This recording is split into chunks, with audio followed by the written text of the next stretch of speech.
बातें प्रदेश कांग्रेस प्रवक्ता सिद्धार्थ राजावत जी हमारे साथ में। राजावत जी, आपका स्वागत है। हमारे साथ में बीजेपी की ओर से प्रदेश कार्य समिति सदस्य प्रवीण नापित जी, आपका बहुत स्वागत है नापित जी। और वरिष्ठ पत्रकार राजेश जौहरी जी हमारे साथ में जुड़कर आपका स्वागत करते हुए पहला कमेंट सिद्धार्थ जी आपसे ही। देखिए, दो बड़ी बातें प्रशांत किशोर ने कही, कोई बीजेपी नहीं, कोई एनालिसिस्ट नहीं, कोई विरोधी दल का नेता नहीं। पीके कह रहे हैं कि भाई बीजेपी अगले कई दशकों तक भारतीय राजनीति में बनी रहेगी, और उन्होंने कहा कि सत्ता से आप भले ही हटा दें कुछ वक्त के लिए, लेकिन आप पूरी तरह से उसको दूर नहीं कर पाएंगे। कैसे देखते हैं इस कमेंट को आप सिद्धार्थ जी? देखिए, एक कांग्रेसी होने के नाते मैं आपको ये बताना चाहूंगा कि आज हिंदुस्तान के अंदर जिस प्रकार से बेरोजगारी बढ़ रही है, जिस प्रकार से महंगाई बढ़ रही है, आप देखिए महामारी के काल जो कार्यकाल था, पूरा कोरोना कार्यकाल था, उसमें जनता कितनी परेशान रही है। तो आज जो अगर वास्तविक स्थिति पे जाएं और आप उसका सर्वे करें तो आज भारतीय जनता पार्टी से जनता त्रस्त है।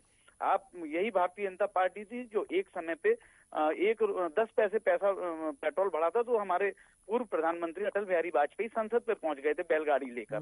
तो देखिए, जिनकी 2 सीटें थी आज जाके उनकी 306 सीटें हैं। तो राजनीति में कोई भी विश्लेषक नहीं हो सकता। हाँ, एक मैनेजमेंट गुरु जरूर हो सकता है, कोई भी नास्ट्रेडमस नहीं हो सकता राजनीति के लिए। राजनीति में आपने देखा कि एक ऊंट कब किस समय किस करवट बैठ जाए कोई भरोसा नहीं है। आप देखिए, मध्य प्रदेश के अंदर हमको बहुमत मिला था, हमारी सरकार बनी थी, उसके बाद क्या हुआ, एक प्रकार से बहुमत चेंज होकर भारतीय जनता पार्टी आ गई। तो कहीं राजनीति में कहीं कोई आज की डेट में आप कुछ भी आकलन नहीं लगा सकते।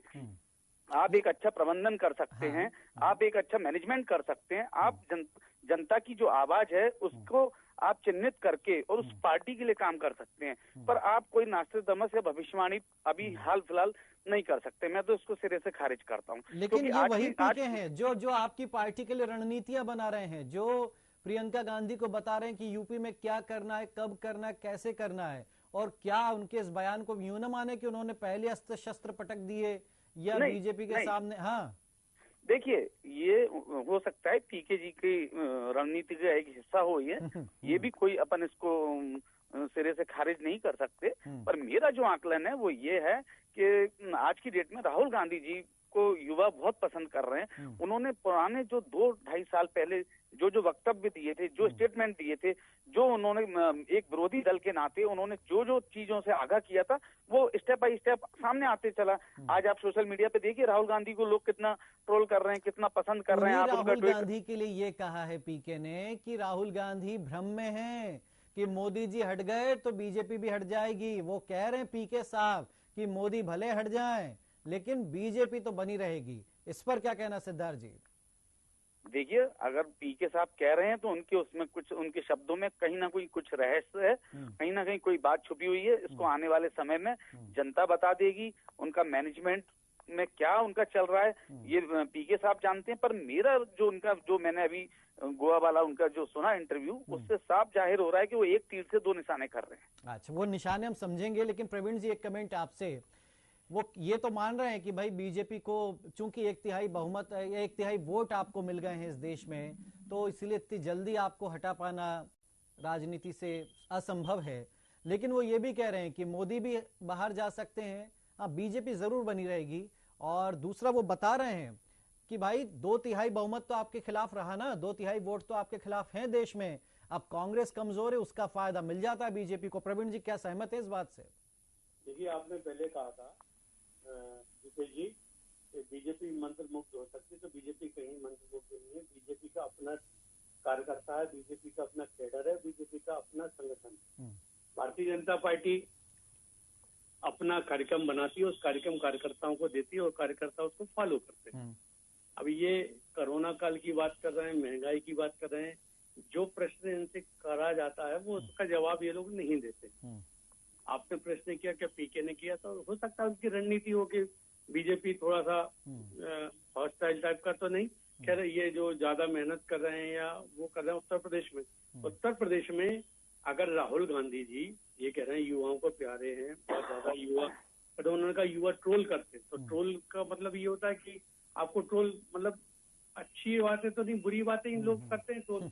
अब इन्होंने अगर ज्यादा युवाओं के चाहते तो फिर प्रियंका गांधी के सारे, मैंने अभी झांसी में एक कार्यक्रम में गया था, उस शहर में से होर्डिंग प्रियंका गांधी के लगे थे। ललितपुर के एक कार्यक्रम में था, वहां पे भी इन्होंने प्रियंका गांधी के पोस्टर, वहां पे ना सोनिया गांधी है ना राहुल गांधी है, कोई के लिए। तो कुल मिला के राहुल गांधी ने कहा कि जो बातें कहते हैं वो भी अच्छी, तो वो तो ये भी कहते थे चौकीदार चोर है, तो जनता ने तो और डबल दिए। तो इनकी बात तो चली गई ना। तो उनकी जब बात को अगर जनता मानती तो फिर इसका 306 इन्होंने कहा कि 306 पे बीजेपी गई, अटल जी ने बैलगाड़ी चलाई थी 2 से, ये 306 हमारी नीतियां, हमारी रणनीति। कुछ लोगों ने तो ये भी लिखा है कि अगर पेट्रोल अगर होता है 200 तक का तो भी हम बीजेपी को देंगे, मोदी जी को देंगे, सपोर्ट करेंगे। वो तो आईटी सेल वालों की पोस्ट रहती है। ठीक है, प्रशंसक है ना। और भारतीय जनता पार्टी, आप तो पीके की बात से कितना सहमत है ये बताइए। देखिए, मैं पीके की बात से मंत्रमुग्ध होना, सहमत होना से ये मतलब है कि इनका ऑर्गेनाइजेशन नहीं है। जहां इनका ऑर्गेनाइजेशन नहीं होता है वहां पे पीके क्या करेंगे। ऑर्गेनाइजेशन पंजाब में था तो उन्होंने वहां किया, ऑर्गेनाइजेशन बंगाल में था तो वहां पे उन्होंने किया। इनका ऑर्गेनाइजेशन नहीं है। आरजेडी के साथ ये पीके थे, बिहार में चुनाव जीत के आए, सरकार भारतीय जनता पार्टी और नीतीश कुमार जी की बनी। तो अब ये तो पीके जी क्या कहते हैं, ये तो हमारे तो कोई पीके जी से लेना देना नहीं है। भारतीय जनता पार्टी वो हिसाब 2014 के बाद निपटा लिया होगा आप लोगों ने। नहीं, वो गलत फहमी थी। वो गलत फहमी ये थी कि आज अगर आप जो हो वो हमारे कारण हो। भाई नेता तो पहले भी थे, नेता आज भी हैं। जो सिर्फ देश के अंदर अगर भारतीय जनता पार्टी ने की ना तो नरेंद्र मोदी को देख के की ना। नरेंद्र मोदी भाई लीडर जो रहता है तो लीडर के साथ जनता चलती है, तो लीडर चल रहा है। नहीं, पीके ये कह रहे हैं कि बीजेपी 1/3 वोट लाके सत्ता में बनी हुई, 2/3 तो उसके खिलाफ हैं। जिस दिन ये बात गैर भाजपाई दलों को समझ में आ जाएगी तो शायद बीजेपी को वो लोग सत्ता से हटा देंगे। ये बात वो समझ नहीं पा रहे हैं, अलग बात है। प्रवीण जी, तो ये जो पीके मंत्र दे रहे हैं ये आपके लिए नुकसानदायक तो नहीं होगा? नहीं, हमारे लिए कोई नुकसानदेह नहीं है। मैंने फिर कहा, हमारे पास कैडर है, हमारे पास ऑर्गेनाइजेशन है और हमारे पास कहीं भी पूरे देश के अंदर संगठन है और संगठन के हिसाब से हम किसी कमी में नहीं है। हाँ, ये सच है कि उसने सच बोल दिया है। अब इनको सच अच्छा लग रहा है कि नहीं लग रहा है, ये वो सच बोल दिया, ये ठीक है। चलिए राजेश जी से हम और थोड़ा सा इसमें विश्लेषण करवाना चाहेंगे। तो पीके देखिए, जब अब बंगाल चुनाव चल रहा था, आपको याद होगी वो चैट राजेश जी लीक होती, उसमें बड़े मोदी जी की तारीफों के पुलिंदे बांधते। इसीलिए हमने आज लिखा कि ये पीके का सच है या कोई स्ट्रेटजी है। तो ये आज जो कह रहे हैं पीके, राजेश जी कैसे देखते हैं कि ये वाकई वो कुछ सच कह रहे हैं, बड़ी साफ गोई है पीके की, या फिर कोई नई प्लानिंग है? जी राजेश जी। पहली बात तो ये है दीपक जी कि ये पीके या प्रशांत किशोर का आइकनाइजेशन हो रहा है एक सेक्शन ऑफ मीडिया के द्वारा, कुछ पार्टियों के द्वारा। वो कोई ऐसा मतलब उसको ऐसा प्रोजेक्ट किया जा रहा है जैसे कि नॉस्ट्राडामस, जैसा अभी सिद्धार्थ जी कह रहे थे कि नॉस्ट्राडामस ही हो गए, जो वो कहेगा वही होगा। बहुत सारी जो उसकी गलती गलत हो जाती है उस पर कोई डिस्कस नहीं करता है।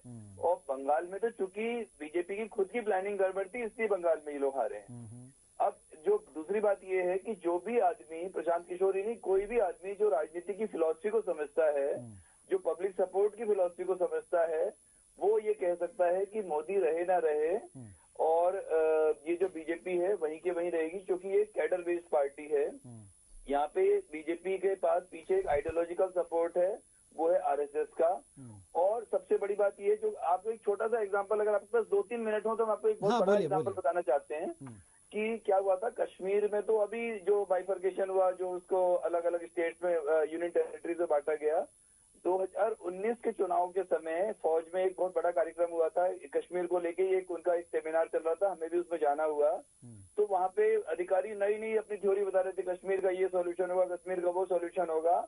लेकिन हमने बहुत पहले की एक इनकी जो आरएसएस की एक छोटी सी बुकलेट पढ़ी थी, उसमें ये सॉल्यूशन लिखा हुआ था।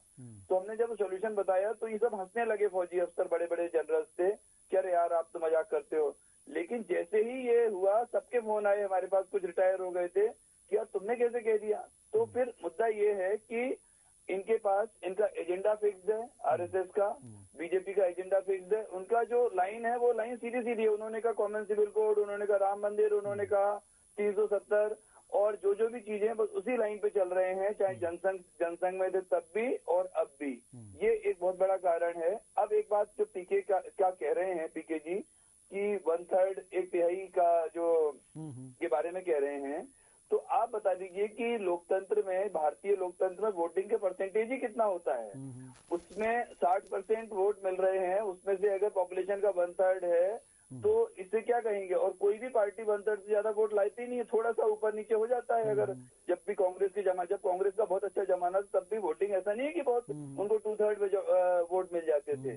तो इसलिए हम सिर्फ ये कह देना कि मतलब ये कि जो भी पार्टियां उसको सपोर्ट कर रही हैं या उसको नहीं, पीके ये कहना चाहते राजेश जी कि कांग्रेस कमजोर है, इस वजह से वो क्षेत्रीय दल जो है उनमें वोट बढ़ जाता है और बीजेपी जीत जाती है।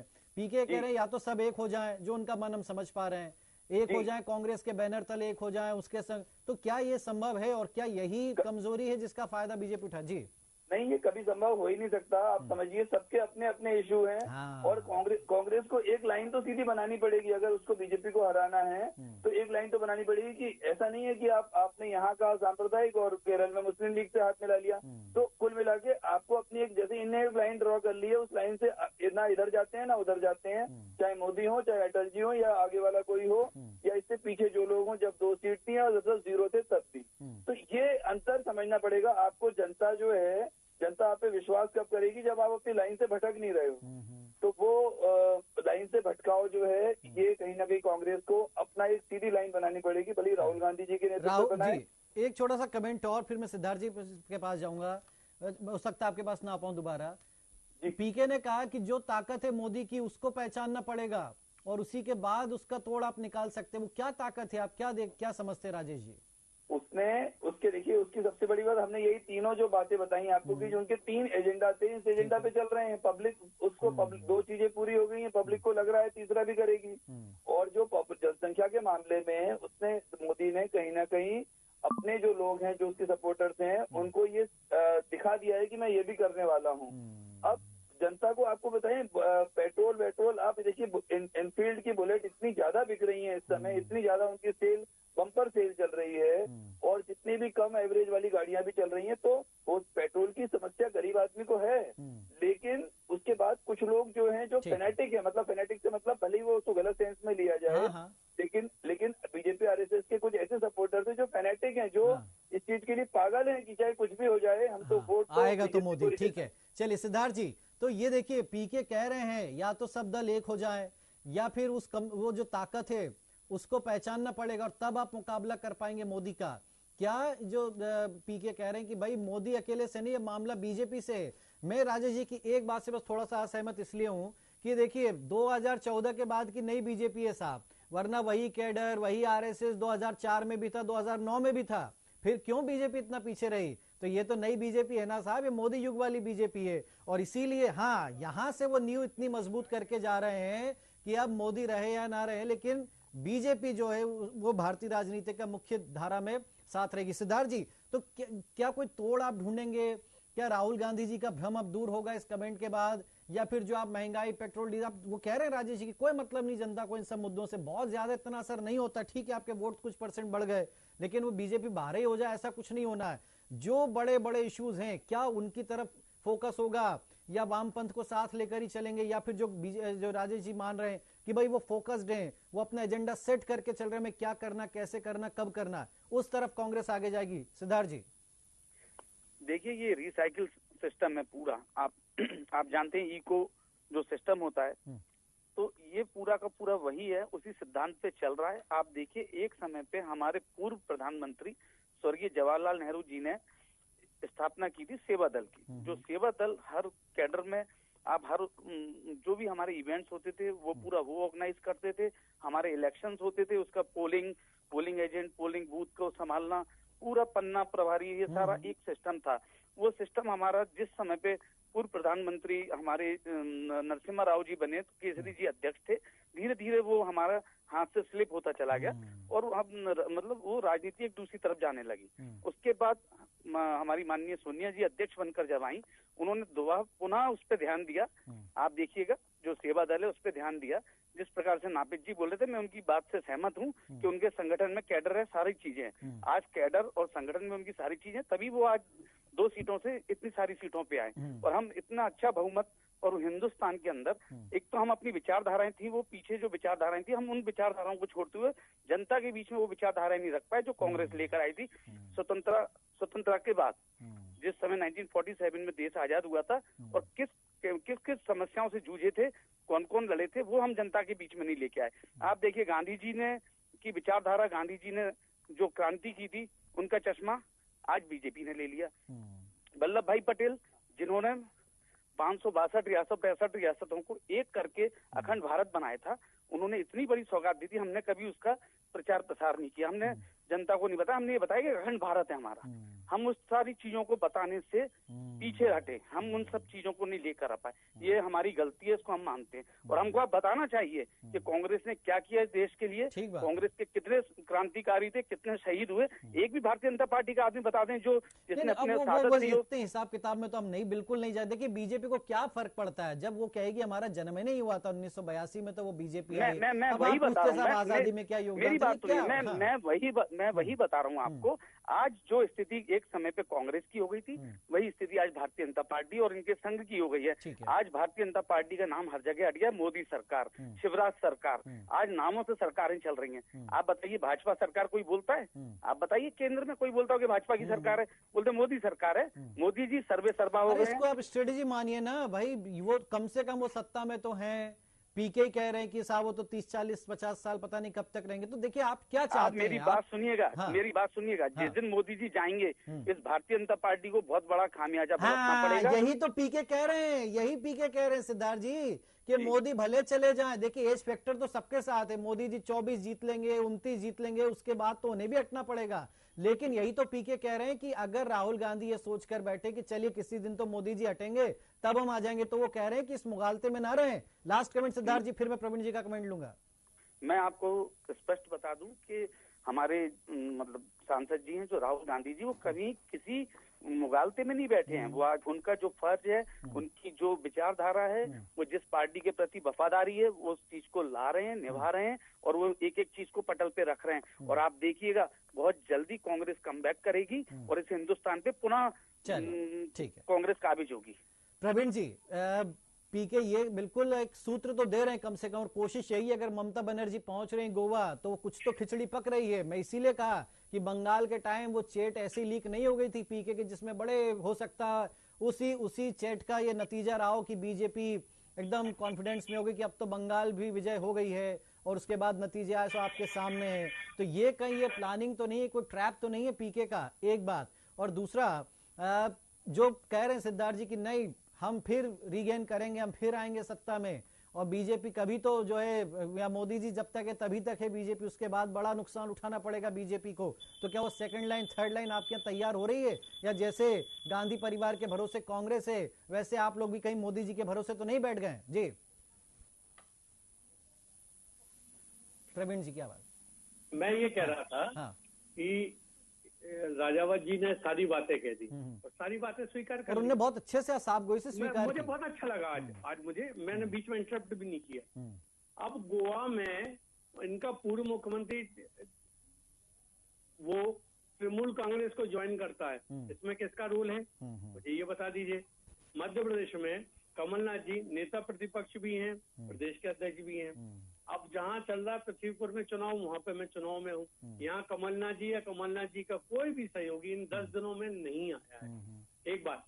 अब मैं राष्ट्र की बात, जो राष्ट्र स्तर पे है, भैया ये G23 के लोग कौन हैं? मैं आप बताइए, गुलाम नबी आजाद से लेके और तमाम इतने बड़े बड़े लोग हैं। आज आप कांग्रेस का, उन्होंने यही कहा ना, कांग्रेस का स्वाभाविक पूर्णकालिक अध्यक्ष नहीं मिल पा रहा है, पूर्णकालिक अध्यक्ष नहीं मिल पा रहा है जो आए सभा करे जिसको लेके अटेक्ट हो। अरे सोनिया जी ने बोल दिया भाई मैं हूँ पूर्णकालिक अध्यक्ष। जी सोनिया जी ने बोल तो दिया कि मैं ही हूँ पूर्णकालिक अध्यक्ष। अभी बोला ना जब अब 3-4 जगह के चुनाव निकल गए, अगर पूर्णकालिक अध्यक्ष हैं तो वो बंगाल में क्यों नहीं आई, प्रियंका जी क्यों नहीं आई? और जब हम प्रचार कर रहे थे तो आप कोरोना की बात कर रहे थे, हमने तो देश क्षेत्र में कोरोना के चक्कर में अपना प्रचार बंद कर दिया, और उसी प्रचार के चक्कर में हमारे पास कुछ सीटें कम हो गई। आज हम 0 पे थे कलकत्ता में, बंगाल में, आज हमारे पास कितना आया? इन्होंने सिर्फ हंसी हंसी हमारी उड़ाई कि हम सरकार में नहीं आए। इन्होंने अपना आत्मविश्लेषण नहीं किया कि हम जीरो पे हैं, जो इनकी जो सीटें गई हैं और हमको मिली हैं, इस पे आत्मविश्लेषण करना था। मध्य प्रदेश में सरकार का तख्ता पलट होता है, एक बार भी कांग्रेस का कोई वरिष्ठ नेता वहां पर आके क्यों हुआ क्या हुआ, कुछ नहीं। ऐसी तो सारी, अब शाहरुख खान का लड़का ये मालूम क्या करते हैं, जो जनता को बुरा लगता है, शाहरुख खान का लड़का ड्रग्स में पकड़ा है, कानून अपना काम करेगा। दिग्विजय सिंह जैसा चिंतक कांग्रेस का कहता है ये बीजेपी करवा रही है। वाह यार, हमने कहा था कि आप उस क्रूज में बैठो, हमने कहा कि आप स्मैक लो, कि हमने कहा था कि ये सब कुछ करिए, अब करते ये हैं। और कहीं भी कुछ होता है तो ये एक किसी अल्पसंख्यक को नाम को लेके कर देते। अब अल्पसंख्यक इनके साथ ना उत्तर प्रदेश में है ना मध्य प्रदेश में, कहीं भी तो हो। बीएसपी के साथ आधे चले जाते हैं, समाजवाद के साथ आधे चले जाते, दिल्ली में केजरीवाल ले लेते हैं, तो इनके साथ कौन खड़ा है? कि आज दिल्ली में इनके साथ क्या स्थिति है, सांसद है ना इनके साथ विधायक है। तो ये ही सब चीज देख के, और पीके कहता है कि मैं कोई जादू तो कर नहीं सकता, आपने मुझे हायर किया ठीक है, पर मैं जादू तो, सच्चाई भी तो बताते ना। मध्य प्रदेश में 4 जगह चुनाव है, आ जाते कोई भी कैंसिल, लेकिन ठीक है पीके लगे हुए हैं इसी जद्दोजहद में, इसी कश्मकश में, एक मुश्किल केस हाथ में लिया है, अब देखना है। देखिए क्या होता है दीपेश जी, कार्यकर्ता जब ढोल धमाके भाजपा कार्यालय में देखता है, तो अब कांग्रेस का पीसीसी कार्यालय, यही रजावत जी बताते हैं, सन्नाटा पड़ा रहता है, शाम को ताला लग जाता है। भाजपा के कार्यालय में आज तक ताला नहीं लगा। अब ये संगठनात्मक चीज है, प्राइवेट एंड लिमिटेड कंपनियां थोड़ी हैं। आप मुझे बताइए, आप 10 चेहरे निकाल लेते हैं। चलिए सर, समय समाप्त हो गया, माफी चाहूंगा। राजेश जी से हम एक छोटा सा कमेंट ले लें। तो राजेश जी, पीके की टिप्पणी का क्या असर होगा राहुल गांधी पर, प्रियंका गांधी पर, या बाकी राजनीतिक दलों पर, या बीजेपी पर? जी, इसका सबसे अच्छा असर तो सिद्धार्थ जी के कमेंट में लगा है। सिद्धार्थ जी को इसके लिए दिल से धन्यवाद। बिल्कुल, मुझे भी बहुत अच्छा लगा कि कम से कम कांग्रेस अपनी गलतियों की तरफ देख तो रही है। जी, सरदार पटेल और गांधी को हाईजैक अगर बीजेपी ने किया है तो आपको किसने रोका है? आप एक परिवार की छाया से निकलिए और आप फिर कमाल हो जाए। कांग्रेस कोई छोटी पार्टी नहीं है, बहुत मजबूत पार्टी है, और कांग्रेस वापस से रीगेन कर सकती है, कोई बड़ी बात नहीं है। लेकिन आपको परिवार से तो निकलना पड़ेगा, ये पक्का। बिल्कुल। बीजेपी भी क्या इसमें कोई अपने लिए संकेत ढूंढेगी राजेश जी, क्योंकि पीके की बात अब नहीं, इतना इग्नोर नहीं किया जा सकता, मतलब पीके की बात को। जी, बीजेपी के पास जो थिंक टैंक है उसके पास ये सारी चीजें, पीके जैसे कई लोग हैं, कई पीके उनके पास बैठे हुए हैं, इसलिए हम आपको बता रहे हैं कि उनके पास इन सब चीजों की समस्या नहीं है। इनको पीके को हायर करना पड़ रहा है, ये भी एक चिंता की बात है। कांग्रेस जैसी सबसे बड़ी पार्टी, सबसे पुरानी पार्टी को पीके जैसे एक मामूली से आदमी को हायर करना पड़ रहा है, ये चिंता की बात। नहीं ठीक है, वक्त की बातें हैं। एक समय यही पीके बीजेपी को जो है, लोग तो कमजोर नस तो जानते होंगे बीजेपी की भी, और इसीलिए तो पीके इतनी बड़ी बड़ी। खैर, बहुत शुक्रिया आपका राजेश जी, सिद्धार्थ जी आपका शुक्रिया, प्रवीण जी आपका शुक्रिया हमारे साथ इस चर्चा में जुड़ने के लिए। तो पीके की बात को कौन कितना सीरियस